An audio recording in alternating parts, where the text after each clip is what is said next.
All right, guys, in this video, we are going to jump into some trigonometry. Most of what you're going to see in this lesson is stuff that you guys did back in geometry a couple years ago. However, that was 2 years ago. So just to, try to refresh our memories, that's what this lesson is. And the next one is when we're going to really start bringing in the newer stuff. So what you're seeing on here is just a reminder as to the relationship between your special right triangles and the sides. So just starting off with this 45, 45, 90 triangle. All right. On a 45, 45, 90 triangle, it's an isosceles triangle. You have two angles that are the same, meaning that two of the sides are the same, right? So on a 45, 45, the legs are the same length. The relationship that you guys may be used to seeing, because back in geometry, it's just simpler to do it this way, is you may be used to seeing a relationship that would be, say, put a 45 there, where you would have like a square root 2, right? That's probably the relationship you're used to seeing. However, with our pre-cal curriculum, the course we're going through, it's actually a little bit simpler to just drop the a's and look at that relationship that way. So if you put it in relation to this side, think about like a square root 2. If you were to like simplify this as far as possible and just look at those ratios in the most simplified possible format, then these guys could cancel out, making a 1, 1, 1 square root 2. Okay. And so that's what you're seeing up here. The reason we do it this way is because pretty soon you're going to be seeing a whole lot of situations where the ratio is the part that's important more than the actual length of that side. And so you're going to see us use this type of relationship rather than including the a's. So we have 1, 1. These are the same size, okay? And then this one is times the square root of 2. Okay, same situation over here at the 30, 60, 90s. I've just taken the a's out of the relationship you probably are accustomed to seeing. So on a 30, 60, 90, let me draw what that would have probably looked like back when you learned it the first time. That was 30. This would have been a, 2a, a square root of 3. But again, the thing that's going to serve us the best possible way going forward is actually to look at the most simplified ratios possible. So these are your little shortcut ratios. And what we do is we can just cancel out those a's, 1, 2, 1 times the square root of 3. And so that becomes 1, 2, square root of 3. Again, pretty soon what you're going to be seeing is situations where that is the this is really all we need is just the ratio part. So that's how I'm giving it to you in your notes. Remember that the shortest side on the 30, 60, 90, the shortest leg is always across from that 30 angle. The longer leg, that square root of 3, is across from the 60. Okay. All right, cool beans. Let's talk about your trig functions. All right. Now, hopefully you guys remember these. I hear that you guys use them in science classes some. So we're going to review this really quick, sine, cosine, and tangent. But then I'm also going to bring in some new ones. Okay. So what you're seeing here, sine, cosine, and tangent, we're just going to look at those relationships. This is probably the acronym you're used to using to remember the order of everything, SOHCAHTOA. And so the way that you remember what the order of everything is sine is opposite over hypotenuse, cosine is adjacent over hypotenuse, tangent is opposite over adjacent. So you can kind of see us setting this up over here. If this was a picture of my triangle and the angle that I was looking at here, this is theta. If the angle I'm looking at here is at that angle A right there, then when you do the opposite side, it is across the triangle from the theta. Adjacent means right next to, so it's next to it, but it's not the hypotenuse. Hypotenuse is always across from the 90-degree angles. That one is fixed. But if I was going from the opposite angle, then the opposite and the adjacent end up switching. So you got to look out for what is actually the opposite, what is actually the adjacent. All right, but sine is opposite over hypotenuse, cosine adjacent over hypotenuse, tangent is opposite over adjacent.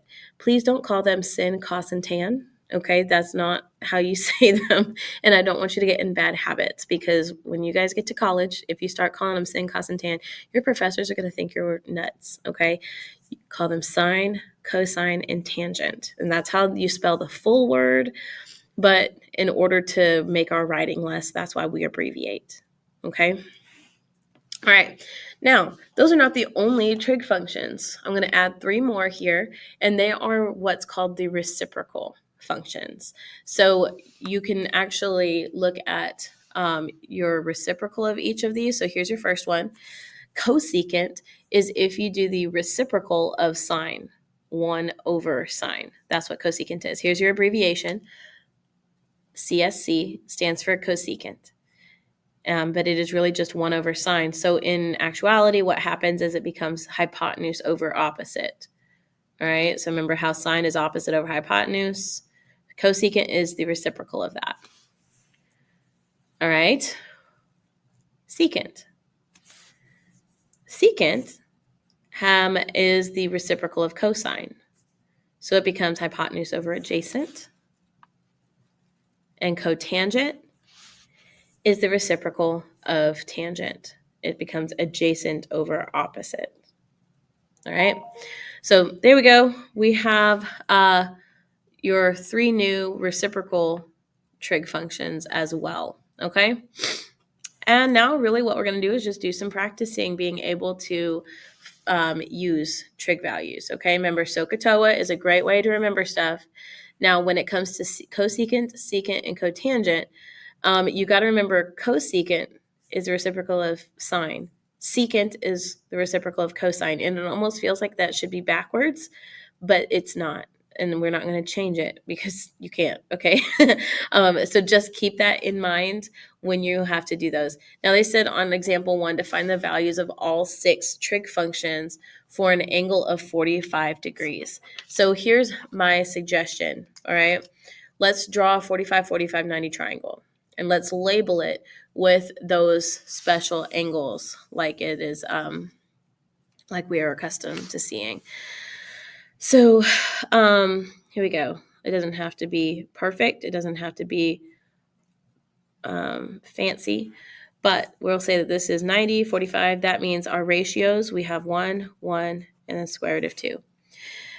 So to find all 6 trig functions, what I need to do is I need to figure out we want sine of 45. We're going to get an answer. We're going to do, and it's degrees. Keep in mind, we're doing degrees here. Sorry, that's my phone. I have to keep the ringer on in case I get a call from my daughter's school. All right, we have tangent 45. All right, and then the other ones, the 6 trig functions, right? Oh, I meant to put 45 for that. So cosecant of 45 degrees, and then we're going to go through, again, all 6 trig functions, meaning we're including those reciprocal functions as well. So we want, and include your degree symbol, guys, because we are getting to the point where you are going to be sometimes using degrees and sometimes using radians. It's really important to include your degree symbol if it's actually degrees. Okay. So in order to find these ratios, what we're going to do is just go through your SOHCAHTOA type situation. I'm going to start with sine, cosine, and tangent, and then we'll just flip them to get my reciprocal functions. Okay. So for sine, that's supposed to be opposite over hypotenuse, right? So opposite, we're going to say this is opposite, hypotenuse, and then right next to here, adjacent. Okay. So sine is opposite over hypotenuse, 1 over square root of 2. Guys, this brings me to, like, right out the gate, it brings me to something that we need to probably have a discussion about. All right, 1 over square root of 2.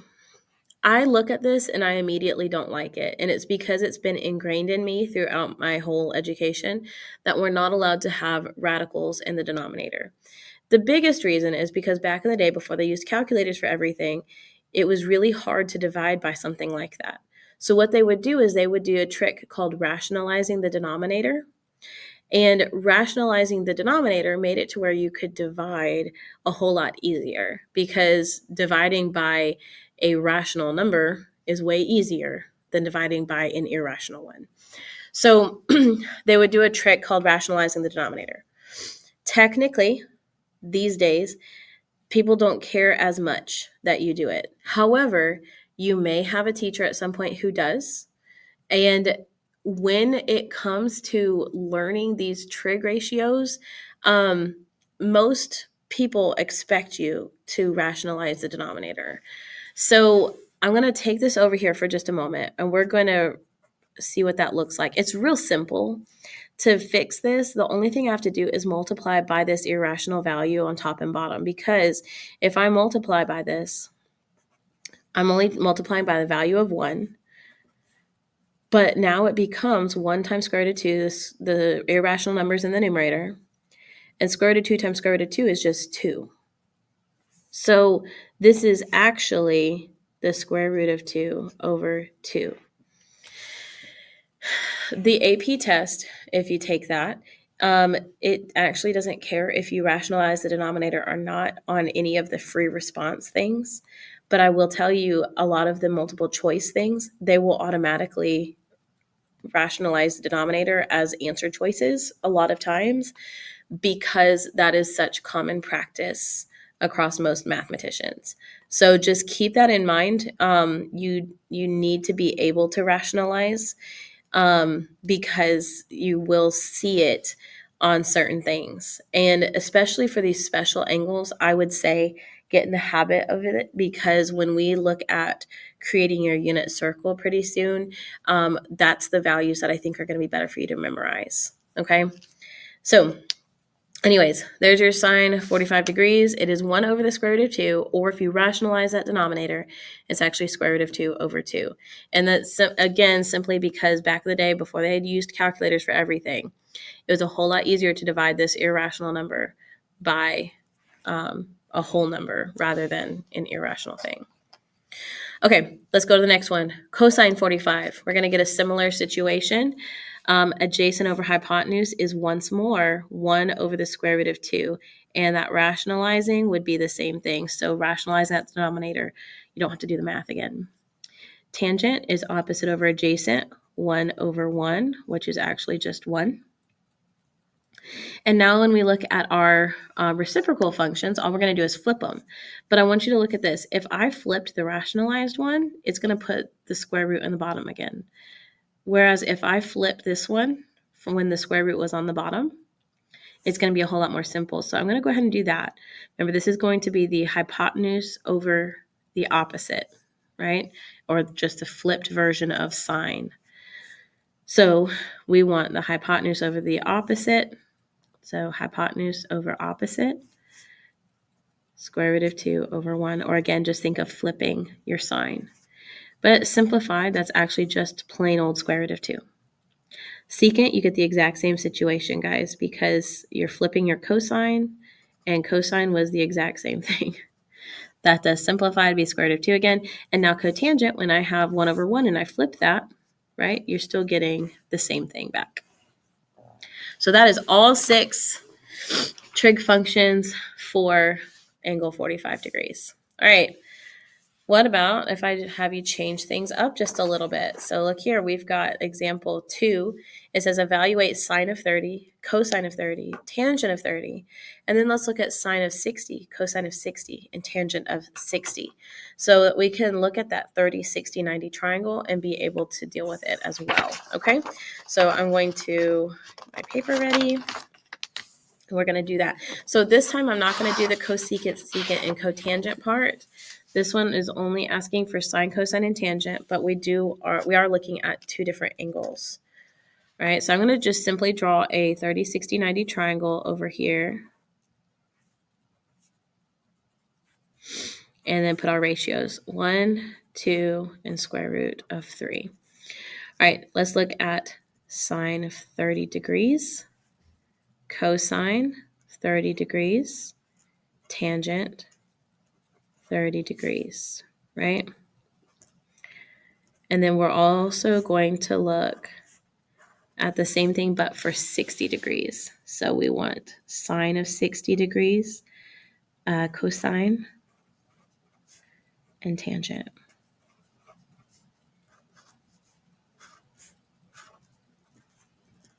All right, got it set up. Now let's go through and find all the stuff. So this was 30, 60, yeah. So for sine of 30, we're going to do opposite over hypotenuse. So that is 1 over 2. If it reduces, we reduce, but it doesn't. So 1 over 2 is simply the answer. All right, cosine of 30, I want the adjacent over hypotenuse. So that is the square root of 3 over 2. That does not reduce. It doesn't need to be rationalized. It's good. Tangent of 30, opposite over adjacent. So this brings me to 1 over the square root of 3. And this is, again, I know, like I said, they don't always expect you to rationalize these days, but on that AP test, when you're looking at those multiple choice answers, they are going to be looking for, they'll give you answer options that are rationalized. So it's important for us to be able to do it. All right, so we're going to multiply square root 3 over square root 3. That's going to give us square root of 3 over 3. Again, it just makes it so that back in the day without a calculator, that was easier to actually approximate. Okay, sine of 60. So now we're switching our angle. We're going to go from 60, which means opposite will now be this other side. So when I do sine of 60, opposite over hypotenuse, you're looking at square root of 3 over 2. Cosine of 60, adjacent over hypotenuse is 1 over 2. Now tangent, opposite over adjacent, we want square root of 3 over 1, which is just square root of 3. Okay? So I want you to notice a couple things here, that sine and cosine, when I'm looking at these, switching the angles up, sine of 30 is the same as cosine of 60. That's not just a coincidence. It works like this always. If you swap the angles, okay? Cosine of 30 is the same as sine of 60. And then tangent of 30 and tangent of 60, those are actually reciprocals of each other, which is pretty wild. So anyways, there's that. Next one. This one, we're going to bring radians into it. Remember how I say it's important for us to be able to go both ways, both using radians and degrees. So that's what you're going to see on this, okay? For the time being, I think it's going to be in your best interest if we practice looking at these as degree measures and then going about it that way. But, in the future, you'll be able to start doing this a little bit more without needing to switch it to degrees first.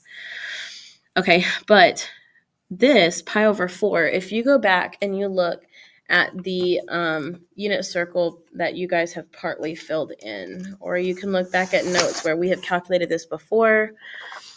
When I see that pi over 4, okay, I'm going to bring this back. Pi over 4, oops, right there, is the same thing as 45 degrees. Okay, pi over 4, same thing as 45 degrees. So what we're going to do with that is just remember that really what this is asking is for sine of 45. And that's actually something we've done earlier on your page. This is the same thing as doing sine of 45 degrees, which came out to be, it came out to be 1 over the square root of 2, which we did rationalize to be square root of 2 over 2. If you weren't remembering that or going back to that problem, all you would have to do is make yourself a little triangle on the side of your paper, right? And then you could be like, okay, sine of 45 would be opposite over hypotenuse, 1 over square root of 2, and then you could rationalize, okay? So it doesn't have to be a big thing if you don't remember it, you just draw a little triangle. I remember in school, that's what I always did because I'm not a great memorizer. So I had little bitty triangles drawn all over my papers. All right, cosecant, guys, that is the reciprocal sine function. Okay, so just keep that in mind as we look at this. Now this angle, pi over 3, is about the same thing. If we look here, pi over 3 is the same thing as 60 degrees. Pi over 3, 60 degrees, same deal. So when we look at this, it's really the same thing as 60 degrees. And so when we do our cosecant, you can draw your little, pretend I can draw, and this looks like a 30-60. Okay. 1, 2, root 3. So if I was doing cosecant, remember that is the reciprocal of sine. So it's actually hypotenuse over opposite. From angle 60, hypotenuse over opposite. So this is a square root. Oh, sorry. Still trying to do sine. But it is hypotenuse over opposite, 2 over the square root of 3, which if we rationalized, multiply by square root of 3 over square root of 3, it becomes 2 square root of 3 over 3. All right, cotangent. Cotangent of pi over 6. Again, good for you to keep this guy handy. Reference it. Pi over 6 is the same thing as 30 degrees. So really, we're looking at a 30-degree angle here. I'm going to reference the same triangle I drew a moment ago, so we don't have to draw another one. And we want cotangent, which is the reciprocal of tangent, meaning I want the adjacent over the opposite, which means square root of 3 over 1, right? So this is square root of 3 over 1, which is just square root of 3. All right, guys, we are almost there. A little bit more to talk about here, though. We want to talk about the inverse trig functions. This is if you don't know the angle. So you have seen this before. It should look familiar to you. Back in geometry, this was how you found missing angles instead of missing side lengths. And so when you have this situation, you're going to use a particular button on your calculator to allow you to use that inverse function. Okay. You have them also for your reciprocal ones. What you're seeing here, these extra markings or these extra names, sine inverse, if I read that out loud, that's how I would say it. Sine, not sine -1, but sine inverse of theta. It's the exact same thing. We also can call it, also known as arc sine, or what your calculator will actually have on it. It says a sine. So that is just a preference thing. Different math people prefer to call it different things. So I like sine inverse personally, but the calculators that we're using in class don't call it that. Our calculators say a sine to stand for arc sine. So it's important for you to be able to deal with or call it multiple things because we're not consistent. We do switch around. All right, so what we're going to do here is look at example 4, and we're going to solve for the missing ones. We're going to put it in both radians and degrees because that was the extra note that I wanted to practice with, okay? All right, so you will need a calculator for this part, or for this, because we're going to end up working these out and then plugging them in. Okay, so what we're going to do here is set it up to begin with. So what I have here is theta is up in this corner. The sides that I've been given to work with is the 4 and the 10. If I needed to find the missing side, all I would need to do is Pythagorean theorem. However, that's not necessary here because I'm looking for the angle measure. So what we're going to do is decide which trig ratio to use. I'm working with the opposite and the adjacent sides, which means we're going to use tangent. Okay? Tangent of theta is equal to 10 over 4. Now, here's the deal. Yeah, sure, I can reduce this down. Always a good idea to get in the habit of reducing, because in some cases you do end up with a special triangle and you're able to like do it without a calculator. That's not the case this time. This one, tangent theta equals 5/2. This is not one of my special little ratios for the 30, 60, 90, 45, 45, 90. It's not one of the ones that ends up being really common. So I would need a calculator for this. But in order to solve it, we're going to do the tangent inverse on both sides. And what that does is it causes your tangent to cancel out and not be a problem. So I'm going to say tan inverse. Tan inverse. Tan inverse and tangent are opposites and they cancel out. This is tangent inverse 5/2. And this is the part that you're going to type in your calculator. Now, here's where it gets really weird with our calculators, guys. I don't know if y'all can see on my calculator. It may be hard to tell. This top corner, it says rad, which means that right now my calculator is set in the radian settings. So whatever I calculate here is going to be in radians. I'll have to change the settings if I want it to not be radians anymore. Since I am doing this for both, I'm going to go ahead and leave it in radians for a moment and type it in. In order to get that sine inverse, we're going to use the a sine button, which is, or sorry, not sine, tangent. I want tangent inverse, which is a tangent or arctangent. You have to hit shift, tangent, and then we'll do 5/2. Enter. All right, so what this does is it does the inverse and it finds what that is, but this is in radians. So it's giving me about 1.19-ish in radians. Okay, so theta is about 1.19 in radians, but what is it in degrees? And that's where we have to change our setting. Every calculator is a little different. Ours, you have to completely go back to the home page and then go down to your settings menu, which is in the bottom right corner. And it's the first option is to change how they're doing the angles. So hit OK, change it to degrees, and then you can go back to where you are calculating. Okay. If there's a shortcut, I haven't found it yet. So that's what we're going to do. Now I'm just going to go back and do the exact same thing. Shift, tangent, 5/2, and then enter. And now it's giving me this different number. And that's because this is in degrees and the last one was radians. In degrees, it's about 68.199-ish. So we're going to say 68.199 and then degrees. So we've calculated it in both. Okay. Look at part B. Now, some of you may already recognize this is going to be a special triangle. However, it may not be super obvious to everybody, so that's okay. We're going to just go about our business the same way we started the last one. First things first, you got to decide what trig ratio to use. Well, I'm working with the hypotenuse and the adjacent side, which is telling me to use cosine. Adjacent over hypotenuse is 3 square root 3/6. Now, this does reduce.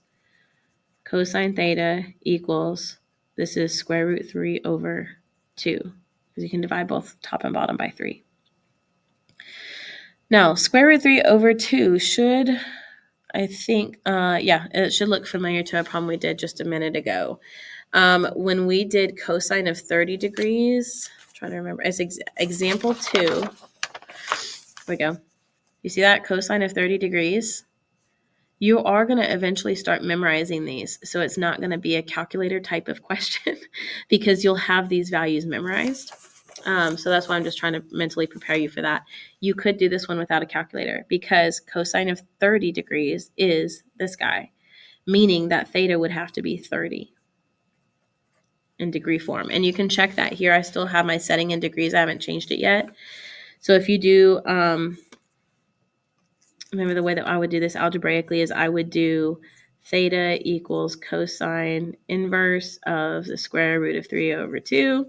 So I would need to do shift cosine and then type in square root 3 divided by 2, and it tells me 30 because it's 30 degrees. Okay. So either I can do it without a calculator or use your inverse So I know that this is 30 degrees. And then to get radians, we would have to know that 30 degrees is the same thing as pi over 6 radians. I'm not sure. Let's check how kind these calculators are. I'm changing it back to radians. And if I do this again, oh, it does. It tells you pi over 6 when you type it in like that. So if you have a calculator, that is kind of nice. They do give it to you like that instead of just as a decimal. So that's cool. Oops, there it is. I'm sorry. That's my bad. Okay, so that question is done. We have one more. I know this video is getting kind of long, guys, but I was trying to do the whole 4.2 in one. So probably could have split it, but I didn't. All right, example 5. This is my last one. We said a right triangle has a hypotenuse of 8 inches, and it includes a 37-degree angle. Find the measures of the other two angles and lengths of the other two sides. This is also known as solving your triangle, okay? So I'm going to make that as an extra note. Solve the triangle. Sometimes they'll say to solve your triangle, and that's what they mean is to find all the missing values, okay? So if you ever hear them say that, or if you ever read that in the directions, that's what they're asking you to do. All right, I'm going to draw a picture of this because that will help. All right, so we have 37-degree angle. And they said, what else? They said hypotenuse is 8 inches. Okay, and then nice. Okay, so we're supposed to find all the other missing things. Well, the easiest thing, in my opinion, is to find that other angle first. So that's what I'm going to start out with. I'm going to start out with finding the missing angle. Okay, so let's call this angle theta. If we wanted to find theta, okay, the measure of theta is going to be, remember all the angles in a triangle add up to 180? So take 180 and then subtract the sum of the other two angles. And if we do that, you will end up with 53 degrees. Okay, so this is measure of angle. We'll call it theta like that, but that's what it is. Or just say theta, it's okay. All right, so there's the missing angle. They also said to find the measures of the other two sides, right? So I need to use some trig, and I've got to decide which side I want to solve for first.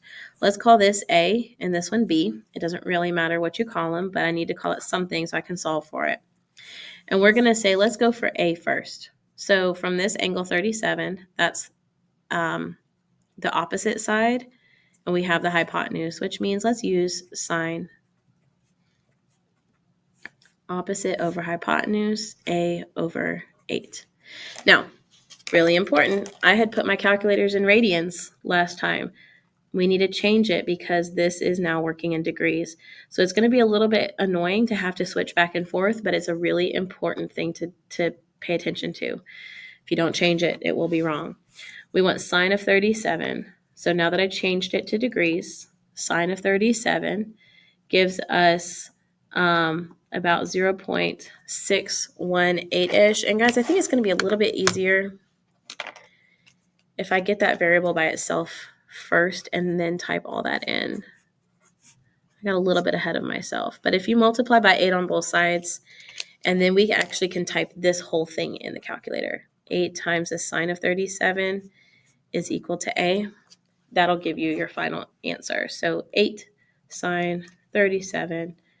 And our answer here is 4.815-ish.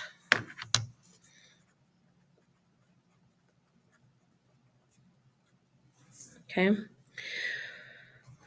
All right, let's do the other one. So adjacent over hypotenuse tells me I should use cosine of 37 would equal adjacent over hypotenuse b over 8. We're going to do the same thing where I multiply both sides by 8 to begin with. Last time I'd gotten ahead of myself just a tiny bit. I got excited. All right, so here we go. 8 times the cosine of 37. It's It's going to give us 6.389-ish. So B is about 6.389, and that's inches. Okay, so when they had asked you to find the missing sides, got a missing side, got a missing side, got our missing angle. The other angle was 90 degrees, right? So that was another one that we had to know, but automatically if it's a right triangle, it's going to have that. All right, guys, I know I made this video longer than normal. Sorry about that, but you know, I wanted to try to get the whole thing in one if I could. So that was it. All right, good luck, and I will see you guys in the next one. Bye.